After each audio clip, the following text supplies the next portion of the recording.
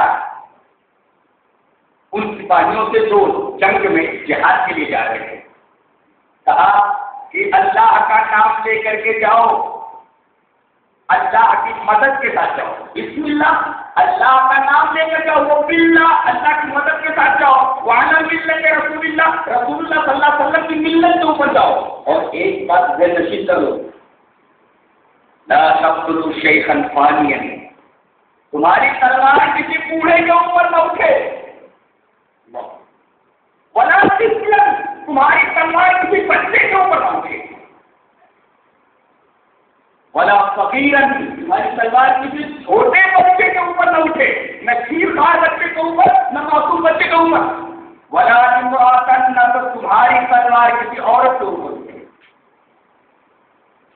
تمہاری تلوار کسی بوڑھے کے اوپر نہیں اٹھنی چاہیے، تمہاری تلوار کسی شیخار بچے کے اوپر نہیں اٹھنی چاہیے، تمہاری تلوار کسی چھوٹے بچے کے اوپر نہیں اٹھنی چاہیے، تمہاری تلوار کسی عورت کے اوپر نہیں اٹھنی چاہیے۔